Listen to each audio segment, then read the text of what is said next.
Good morning. I'm Mark Kimball, and I call this meeting of the Citizens Clean Elections Commission to order. It's 10 a.m. on July 23rd, 2026. With that, we will take attendance. Commissioners, please identify yourselves for the record. Kalen Payton. Yeah, Steve Titler. Sam Crubb.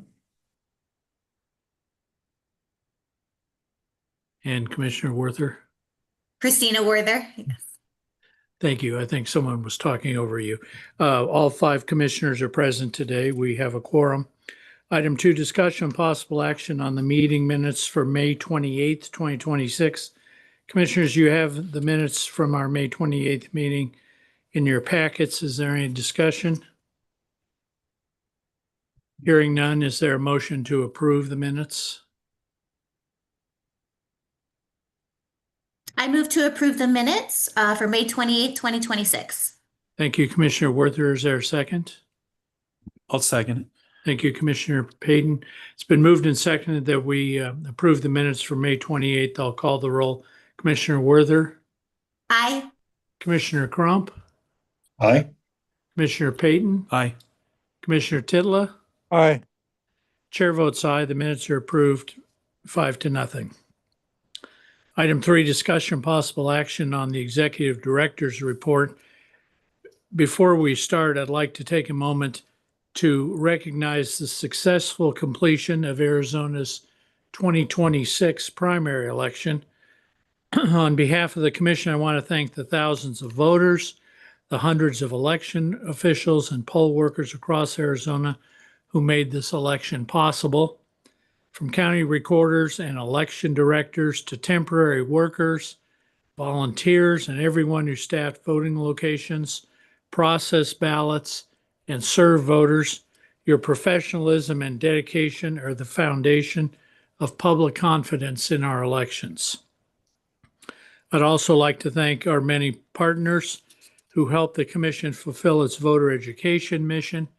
That includes our debate partners, Reister and the Arizona Media Association, and the participating media organizations across the state, our printing and mailing partners who helped deliver the voter education guide to millions of Arizona households, our community partners who expanded our outreach, and of course, the outstanding Commission staff that we have here. Producing a statewide voter guide, organizing debates, conducting outreach, and supporting candidates and voters throughout an election cycle is a tremendous undertaking. We appreciate the hard work and the long hours that made it all possible. Thank you for your commitment to Arizona voters. Do any of my colleagues wish to say anything about the primary election? Hearing not, Tom, would you like to discuss your Executive Director's report?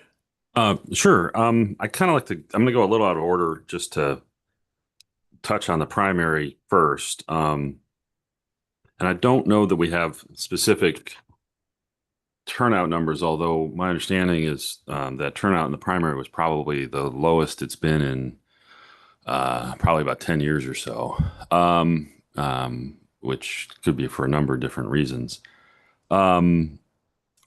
From our perspective, though, I want to note that, we had a significant, and we thought, uptick in unique visitors on our website on the on election day, which I think was important. And then I think we had a couple of issues that the Commission has tracked and or worked on that I wanted to highlight. One of the things that Commissioner Payton had brought to my attention was the no labels party ballot and the limited amount of vote races on there, and there being some discussion around that. An issue that Chairman Kimball had worked on and with Gina around the new ballot drop-off tabulation option, which we highlighted in the report, and then we worked with Apache County on its transition into vote centers. So those were those were some of the highlights of issues that we'd been tracking and or working on outreach around. So can I say something about that? Commissioner Payton? So the video that I sent Tom was, I don't know if it's, I think it was from a Phoenix TV station, and they were interviewing this woman who complained that she didn't have any thing to vote for, and she did have governor to vote for, so she had gotten a no labels ballot, and she goes, I don't even know what that means. What's no labels? And it turns out she was an independent, and somehow got on that list, and it just went back to what we felt like if we just let that, if we didn't do anything about that party that wanted to be whatever independent party, how even more confused these people would have been. And so anyway, I was glad that at least we saw that, and the woman did vote for governor. But anyway, that was my thing about that. That's a good point, Commissioner Payton. And I was a poll worker at a place in Tucson, and we had the same situation with a voter saying, "Why do I only have one thing to vote on?" So that was confusing. I think as far as low turnout in primaries, the problem continues to be independent voters who don't understand they can participate in the primary, but have to take the step of sending back in a postcard saying which ballot they want. And so many independents don't do that.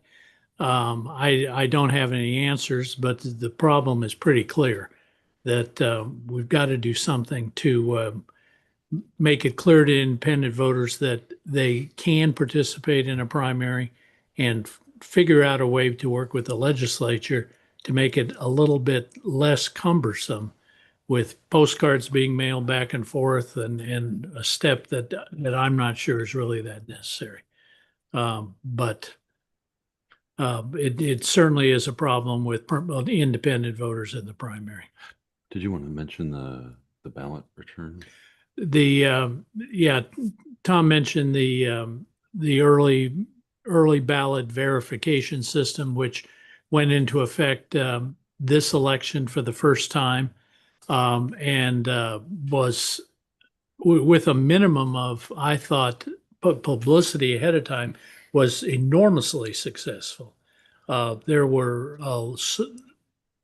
I would say, 80% of the people in where I was working who brought in an early ballot asked to have it verified, which astounded me that many people knew about it. So I hope that speeded up the whole counting process, but it was a good step. Yeah. Okay. Well, I'll just continue. I think I wanted to highlight, as I did in the announcements, we've made available to through the Media Association our Inside the Issues episode on affordable housing, which is available on our YouTube page as well, and we'll be doing some efforts to call attention to that. These are supporting materials essentially for our debate series, and I think that what the benefit of these is that, I mean, we have gotten, now this will be the fourth one we've done, and they we have real experts who are very, very practical, who can talk about the issues from different perspectives without a sort of a partisan agenda, and then on top, and then framing, in our current election cycle, voters are going to see not just the legislative races and county races that are in the voter education guide for us, but their city and town races where these issues are, also major. That's really where the rubber meets the road on this. So we're able to touch on all that. Our own research has demonstrated that affordability and housing affordability together are, they basically are the top issue among a broad swath of voters. So I encourage everyone to check it out, and if you have folks you want to send the link to, I think that is I think it's really it was really well done. Our moderator was Jessica Beam, who is she covered housing affordability at the Republic for many years, and then now she's essentially the regional news editor for Axios, which is, so she's a significant journalistic voice in the state. So we were pleased to have her be able to moderate in addition to our experts. Along the same lines, we had the opportunity to do a lot of outreach around the state. I wanted to highlight Gina, Avery, and I were outside of Flagstaff for the Navajo Voter Coalition Conference, along with our partners in Coconino County and our interns. And then we were back in Window Rock at the end I guess last week, the week before, to do a town hall with all 3 counties that serve the Navajo Nation. And the second time we've done that, a live 2-hour radio broadcast, which I got to, if you see the picture in there, I got to sit behind the control panel for the first time since I was at Camp Student Radio. For those U of A people here. And then Avery presented at the Disability Advocacy Policy Alliance and participated in Spark the Spectrum, which is a civic engagement program of First Place Arizona, which is a nonprofit that works to support and integrate people with autism and other neurodiversity issues into the community. And then, of course, we had launched Captain Activate issue 3, and Avery was there, and Captain Activate was there, and that was at the that was, I think, important, an opportunity. The last thing I really wanted to mention, and we'll talk more about this later, but we did get the affirmation of the Voters' Right to Know Act from the Arizona Supreme Court. We did also get an order granting our attorney's fees in the AIP NOL case, and then lastly, I think we have 49 clean candidates funded, and 54 that are. I have a question. Yeah, sure. To that, I'm sorry. No, of course. No, I'm sorry. Commissioner Payton? For the attorney fees, it was what they asked for. They received that. Yeah, more or less. I mean, Okay. we were successful.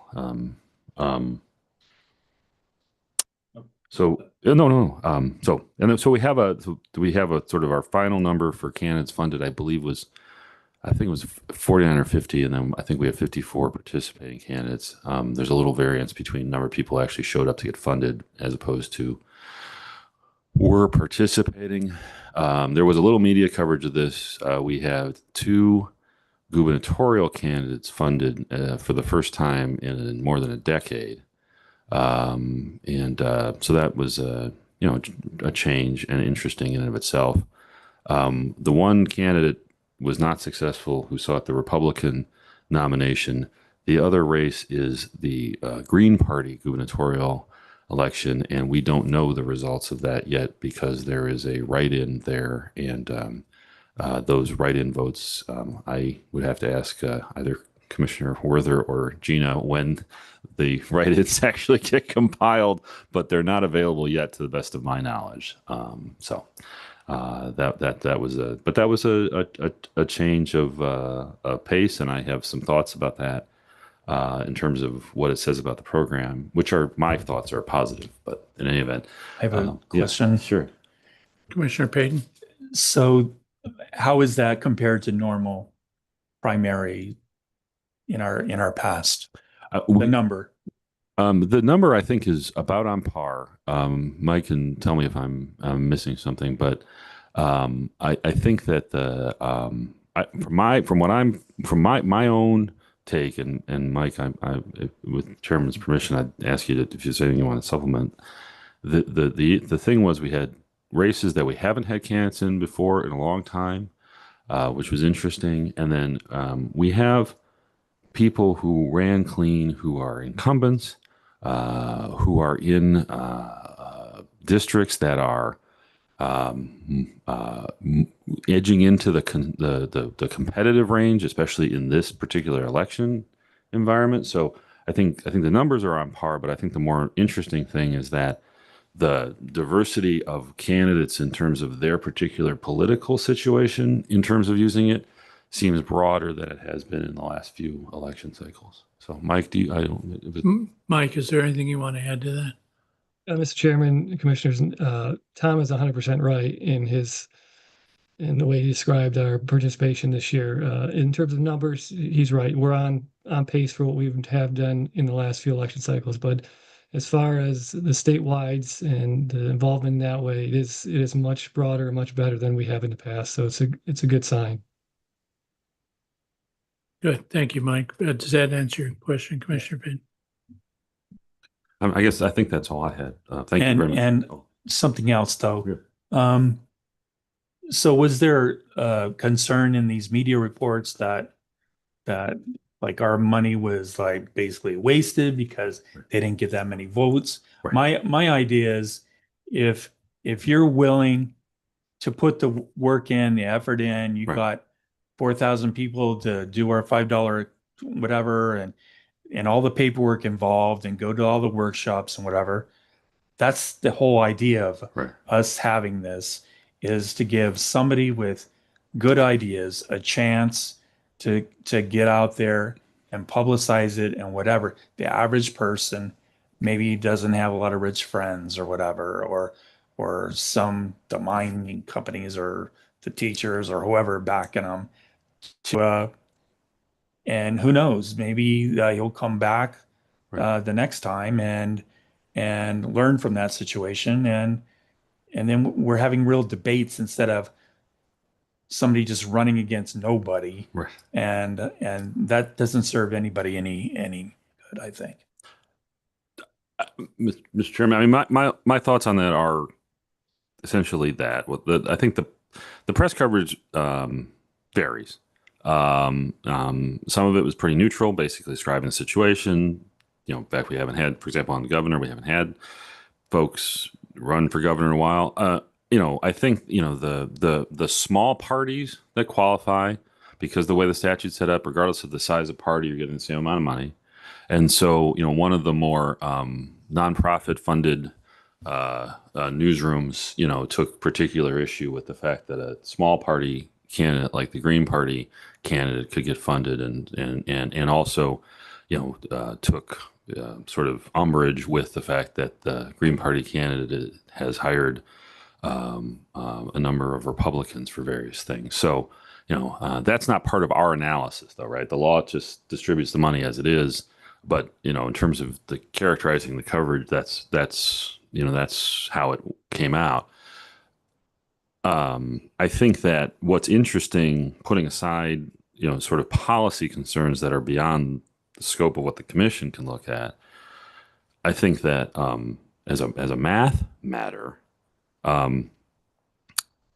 the day that the Republican candidate who qualified, they had effectively as much cash on hand as some of the leading candidates. And because of the way that those candidates were funded, some of them were funded essentially through transfers of funding from an old campaign account to their current campaign account. They showed more actual voter support financially in terms of the 4,000 qualifying contributions. So if from my perspective, one of the challenges we've always had is that there's a soundbite that every lobbyist I've ever met uses about how taxpayers don't want their money going into yard signs and da-da-da-da. Taxpayers want their money going into whatever I want, is obviously the corollary to that. But but the reality is that what this I think demonstrates is exactly what you said, is that that the funds are there.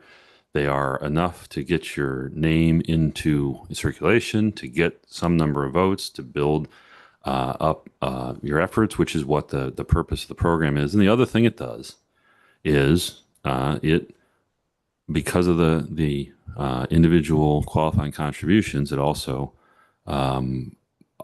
offers voters, even if a candidate doesn't, because the other thing everybody focuses on is, well, if the candidate's not going to win, then they shouldn't be funded. Well, that's not an appropriate analysis for us, right?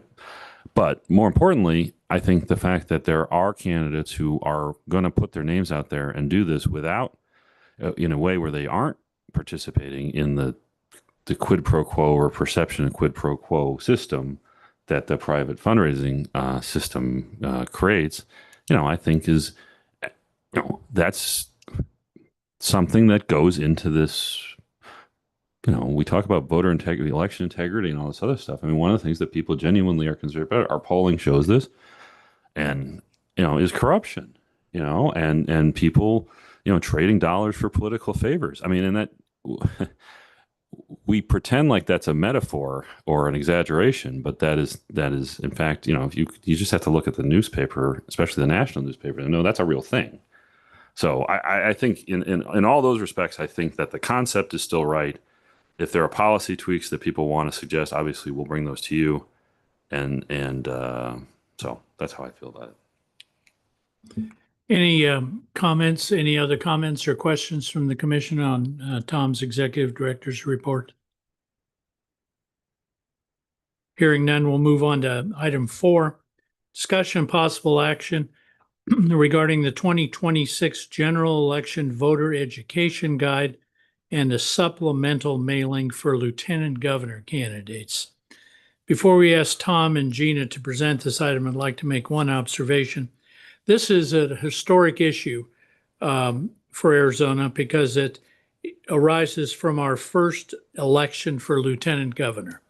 Voters approved the creation of this office in 2022, and this year, 2026, marks the first time Arizonans will elect both a governor and a lieutenant governor as a ticket. As commissioners know, the statutory deadline for gubernatorial nominees to select their running mates occurs after the commission's deadline for printing and mailing the statewide general election voter education guide. As a result, this is the first time we've had to consider how to ensure voters received information about candidates who, through no fault of their own or the commission's, cannot be included in the printed guide. I just lost my place here. Today's discussion is about how best to fulfill the commission's voter education mission while recognizing the practical realities of the election calendar in this unique moment in Arizona history. Tom, do you want to walk us through the staff recommendation? I'm happy to, and then obviously, if Gina may have additional information to share. What we did is what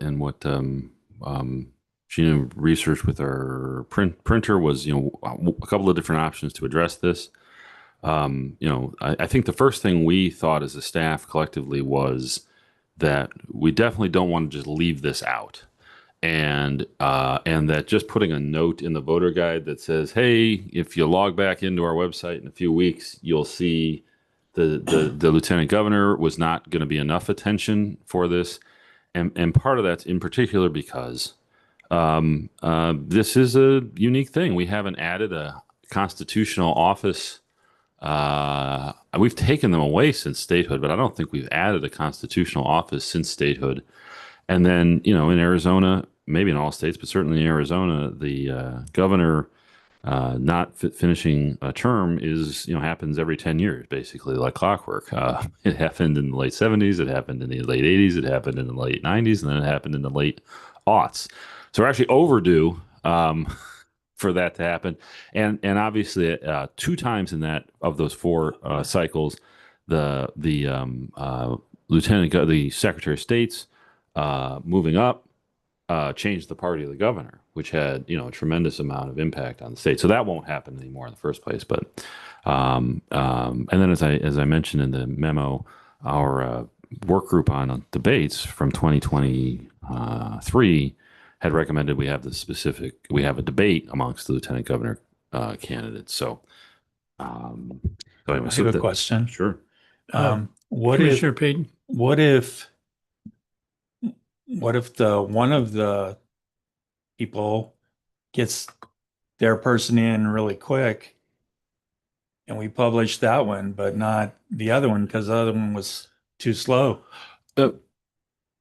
Chairman, Commissioner Payton, we ran through that scenario, and that's part of how we came to this conclusion. We notified the gubernatorial candidates of in case they hadn't done this math themselves, we notified them earlier this month that the deadline for the identifying the lieutenant governor candidates was going to be, after the time that we would have gone to press. So we've already done that outreach.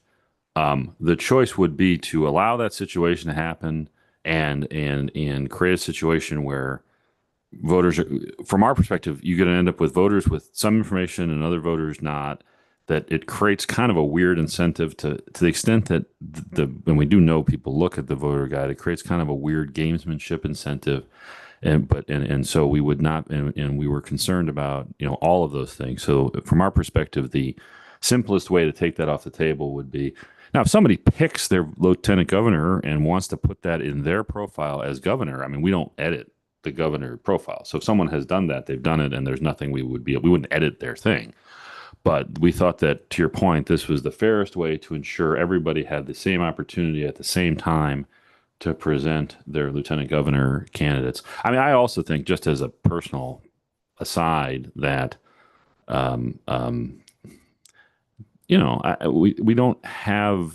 This is, to me, an opportunity to participate in, at least it may be small, but an actual event in Arizona history. So there's part of me that just likes the idea of calling attention to the fact this is something voters did that changes the structure of the government in a way that is historic. And so the idea of commemorating that is something that I think has some value too. So that's how we handle it. But that's how we came to the solution, was to address the kinds of issues you're talking about. Well, let's talk about what your proposal is to address this. You or Gina. I would defer to Gina on the Okay. actual. So what should we do about this, Gina, in your understanding? Good morning, Mr. Chairman, Commissioners. Thank you. If I could just start with providing a little bit more background information. Mr. Chairman, as you noted, we have this new office on the ballot. So I wanted to talk about dates first. So the primary canvass is scheduled for August 6th. We are actually currently in the process right now of collecting candidate general election statements. And the schedule that we work with our printer to determine these deadlines, which are for the most part beyond our control, it ends up being what our vendors have the capability of providing for us in order to meet our statutory deadlines of having the voter guides be in households before the start of early voting.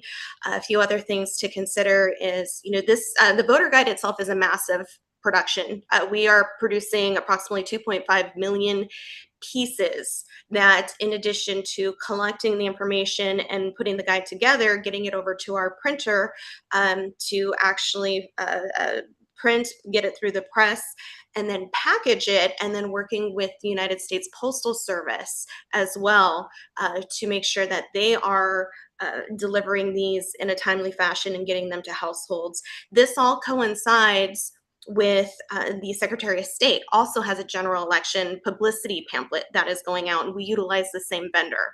So we had to take a look at capabilities and timelines. So as I mentioned, the primary canvass is August 6th. We have to get our files to our print vendor by August 18th. And as we had mentioned, the deadline for gubernatorial candidates to announce their running mates is September 4th. Now, it could be, in a perfect world, that all candidates declare their running mate tomorrow, and then that would be fantastic. We could just include them in the guide right away. But just that is likely, not going to happen. So we are preparing for the possibility of a supplemental mailer. To Commissioner Payton's point, what happens if some are available and some aren't? As we worked through these scenarios in trying to determine what is the most effective way for the voter to understand what is happening and what is information is available. And to make it as seamless as a user experience as possible, we researched having a supplemental mailer. So to do that, we had to work with our vendor to identify what paper is available, what paper are we able to source, what is postage going to look like, will USPS approve this mailing for this type of postage rate that we can get, because postage is a significant portion of the budget. What can the vendor actually print that they have the capabilities of, as they are managing both our regular voter guide and the secretary's publicity pamphlet, all of which are running on this deadline to get into households before the start of early voting, and then of course delivery for USPS.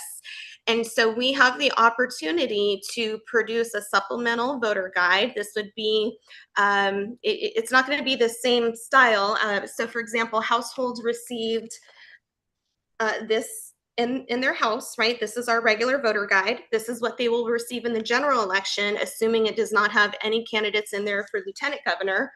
What we have the capability of doing is what we're calling a self-mailer, and it's more like, think like Reader's Digest style, if you will. So it would be about half the size, but because of the binding options and our ability to get this through press, this is what we can do that is the most cost efficient and the most, I guess, timing efficiently that we can do as possible, plus what helps us with our postage as well.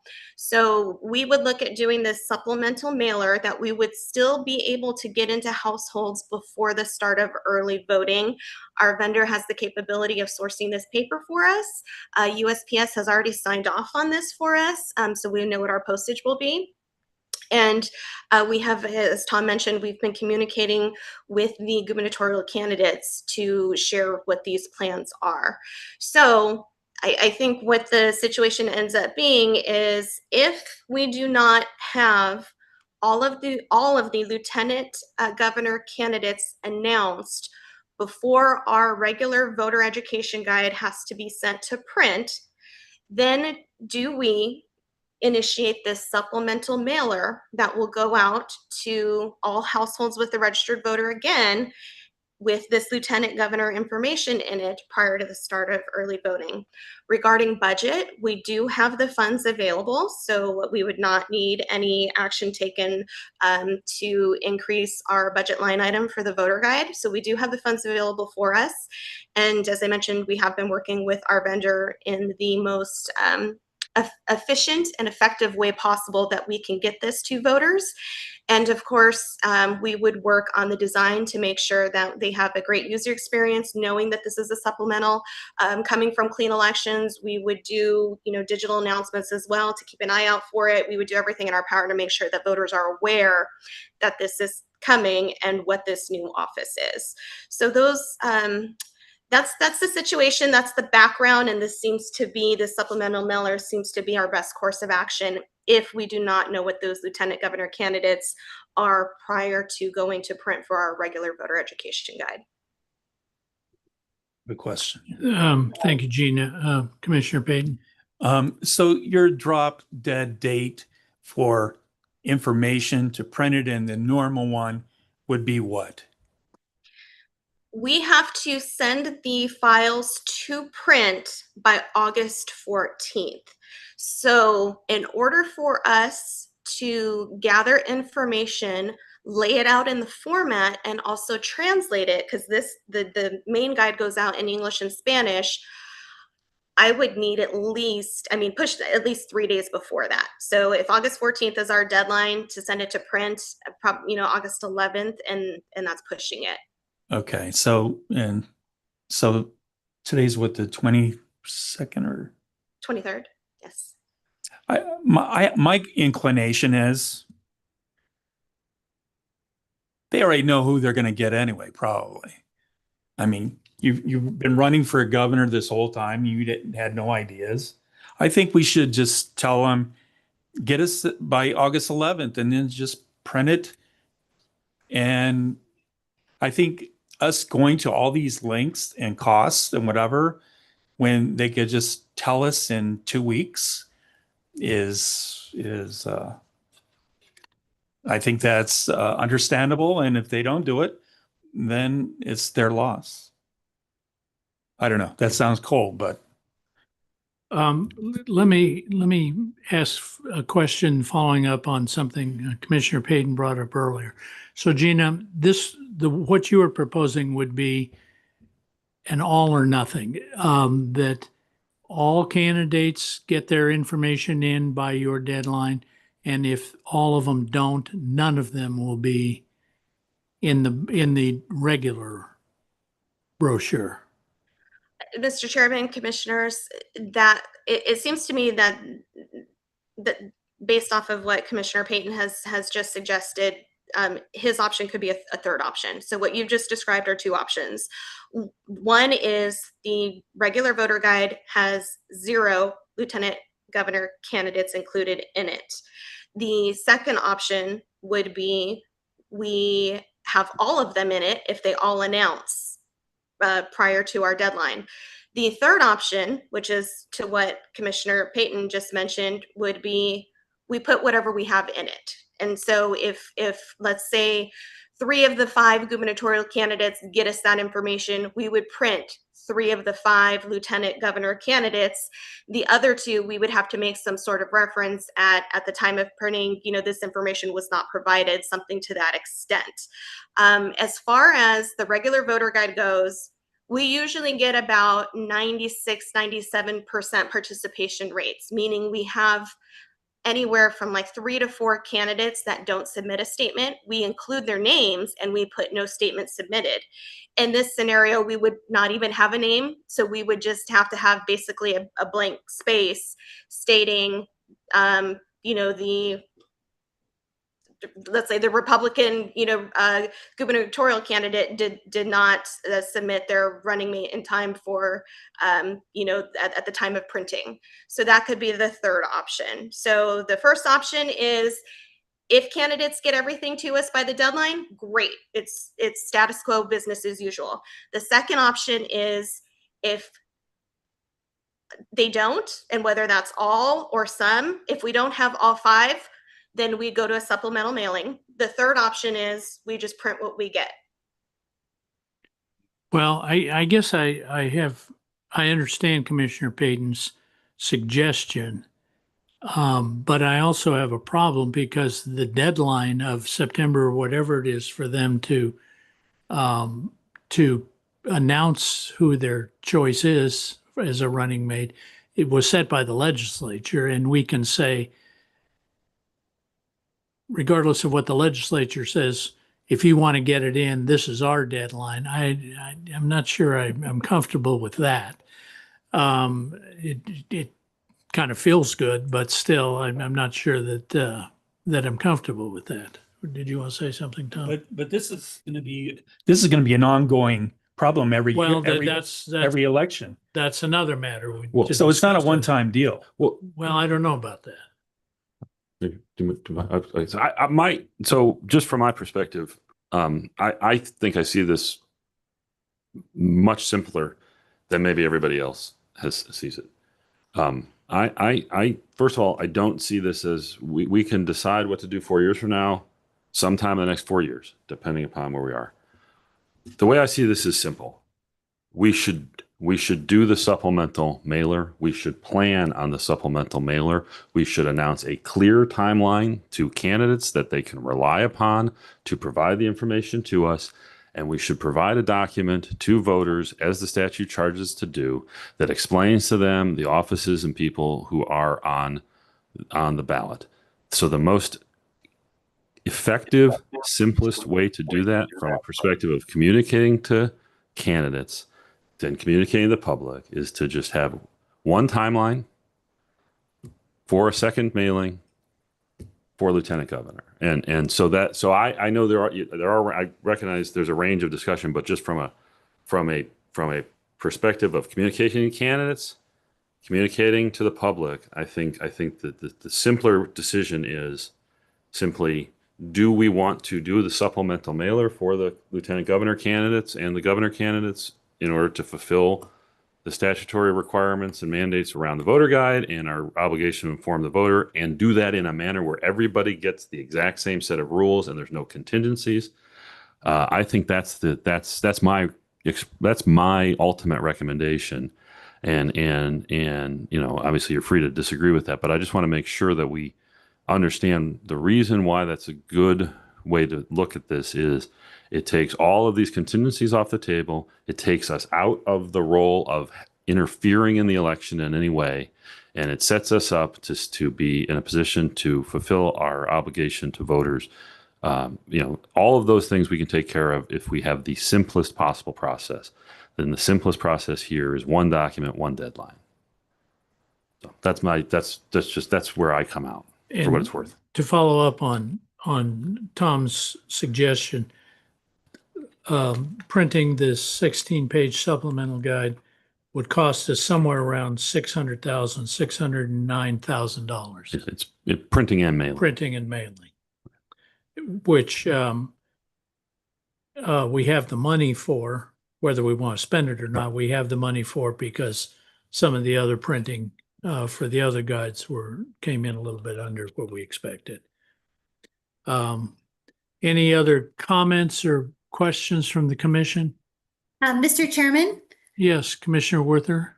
so I'm in favor of the supplemental, mostly for what Tom just kind of reiterated and all the background that Gina provided. I mean, we're talking about deadlines that are within a week or two. I mean, this all is coming up very fast. And I would prefer that everyone has a very clear deadline, not only for the candidates and the public, but frankly for our staff as well. And also that they're not going to be getting any type of criticism, right? If some people are showing up in the pamphlet and others aren't. And I do agree that this is the first time this office is being, held. So having a supplemental, at least for this election, I think, I'm in favor of it. I'd also say that, I'm not sure how the legislature came up with this deadline, but perhaps this is something we can revisit with them, right? I mean, I think they've moved deadlines for counties when we have, different issues that come up. And if it's logistical like this, perhaps they'd be willing to move that up. So in 4 years, everyone can just be on the same pamphlet. But I'm just in favor of just doing the supplemental for this year. Okay, thank you, Commissioner Werther. Any other comments from members of the commission? Yeah, Mr. Chairman. Yes, Commissioner Crump. Yeah, I'm in agreement with what I heard Commissioner Payton say. This is a tremendous amount of public dollars to do this, and I believe, I don't think it's just about a week. I think it's closer to 3 weeks if we were to now, notify them today and tomorrow of this, that the candidates, campaigns can get this information to us in time. And I think, running for this significant office, it's not a school board race, so not that those are insignificant, but, they have staff and they have professionals, and they can get this in on time to get all this free advertising out to all of the voters. And if they can't do that, well, they're going to miss out. So I think $600,000 is rather significant. And we've got a mailer going out. We've got time to notify them. Get the information to us if you want to be included. Thank you, Commissioner Crump. Any other comments from members of the commission? Yes, Chairman, this is Steve Tidler. Yes, Commissioner Tidler. Yeah, I'm glad that we're discussing this issue, and I'd like to add that I can understand both sides' opinions here on the issue, but I think that we have to be fair to everybody, and we have to keep it simple as possible because we know that once things get complex or there are issues, then people will get confused about it. So I agree with the executive director's route, and I would go along that route. We have to make a motion, then I would make that motion at the appropriate time to go with and agree with the executive director's recommendation to us. Thank you. Thank you, Commissioner Tidler. Any other comments from members of the commission? So does any member of the commission wish to make a motion?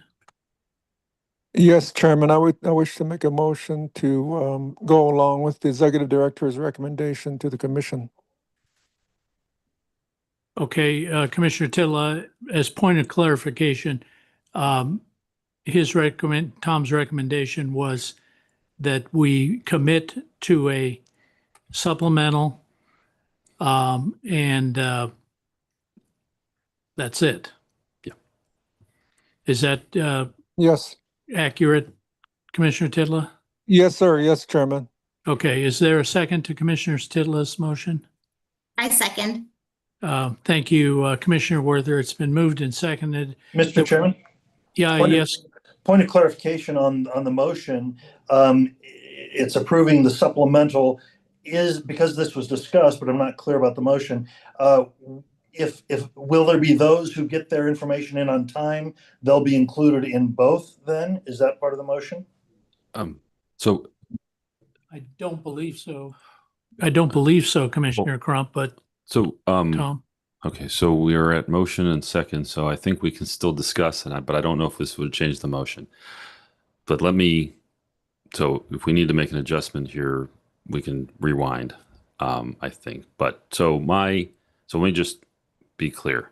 The memo in your materials recommends a supplement for the lieutenant governor race. It does not have a contingency plan in it. It says that we would spend the $600,000 or whatever that ends up being, could be less, on a document that will have the lieutenant governor and governor candidates in, that will come out after the original voter education guide. As a practical matter, we cannot edit what governors or any candidates submit. So if a candidate has selected their lieutenant governor candidates, they can include that information in the statement that they submit for the regular guide. There's nothing we can do about that. But we would not have a space for a lieutenant governor profile, photo, etc. in the voter guide. So to be clear, my memo in your materials and what I've stated as my position here are the same. It is to have a lieutenant governor guide within the budget that we identified, and to have all candidates who are eligible for that submit their materials by, to do that. It is a factual issue and not a motion issue that we cannot stop a person from telling people who their nominee is if they did it, but we wouldn't have some specific section for that or anything like that. So I think that, just to put my rules of order hat on for a second, the most effective way record would be to probably withdraw the motion and the second and have a motion that says to adopt the executive director's memorandum recommendation. Well, Okay. Mr. Chairman, just as long as we're having discussion on this matter before a new motion is made, on what has just been said, it seems to me that there's probably very little cost in profiling a lieutenant governor, if in fact a campaign is diligent about submitting that on time and being in both the original and the supplemental. And this just provides more public education, which is what we're about. So I'm not sure what the harm in doing that is. I think it's a lost opportunity, but that's my 2 cents. Well, and Mr. Chairman, I guess, Tom. Mr. Chairman, Commissioner Crump, I take that point. I think the issue with the separate profile is that we have to format the guide itself, right? So the document itself that we are producing has to we're in the process of already putting that together. So adding an additional page or any additional pages on a contingent basis there is itself a technical difficulty in as much as it is any other thing, right? So in other words, I think as Gina explained in her comments, were we to get all of those, then we could deal with that perhaps if we got them timely by formatting that into it, and it would change our page count and change our interpretive costs and those kind of things. But we could do it if we got them all. If we can't, then we're sort of building an ad hoc format on the fly for a document publication process that's not equipped for an ad hoc. The templates essentially just aren't set up, and the process is not set up to allow you to make changes on the fly, which essentially it has more to do with printing and publishing than it has to do with the issue you mentioned, which I take. I mean, that's why I say I don't disagree with you at all. It's really a practical problem. Okay, we're going to start over again. Commissioner Tiller, would you withdraw your motion? Commissioner- Yes, Chairman, I withdraw my motion to Okay. clarify the matter. Thank you. And Commissioner Werther, will you withdraw your second? Yes, I withdraw my second. Okay, so let's, is there someone who wants to make a motion after hearing this discussion to either adopt Tom's recommendation in whole, to not adopt it, to modify it? Is there someone who wants to make a motion? Yeah, Chairman, I'd like to make a motion to adopt the Executive Director's recommendation in whole. Okay, then. Thank you, Commissioner Titla. Is there a second? I second. Commissioner Werther, second. Okay, any discussion on this motion before we vote? Okay, I'll call the roll. It's been moved and seconded that Tom's recommendation of a supplemental mailing for the Lieutenant Governor position be approved. I will call the roll. Commissioner Werther, Aye. Commissioner Crump, No. Commissioner Payton, No. chair votes aye. The motion is approved 3-2. Voted. Okay. What? I didn't hear. Oh, I'm sorry. Commissioner Tidla, did I call you? Aye. Okay, I'm sorry. I apologize if I skipped you. The motion is approved 3-2. Thank you. Okay, item 5, discussion and possible action on Prop 211 litigation. Item 5 concerns litigation involving Proposition 211, the Voters' Right to Know Act, including the Center for Arizona Policy Incorporated versus Arizona Secretary of State, Americans for Prosperity versus Meyer, and Montenegro versus Fontes. As indicated in the agenda, the commission may vote to go into executive session to receive legal advice or consult with its attorneys regarding this litigation pursuant to ARS 38-431.03A3 and 4.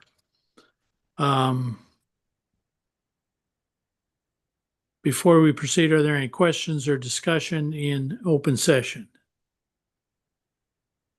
If not, is there a motion to go into executive session on item number 5? Mr. Chairman, I move to go into an executive session for item number 5. Thank you, Commissioner Werther. Is there a second? I'll second it. Thank you, Commissioner Payton. It's been moved and seconded that we go into executive session on item 5. Commissioner Werther, Aye. Commissioner Crump, Aye. Commissioner Tidla, Aye. Commissioner Payton. Aye. Chair votes aye. We are going into executive session on item 5.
Okay, we're back in open session. Item 6 is discussion possible action on the commission's meeting schedule for August through December 2026.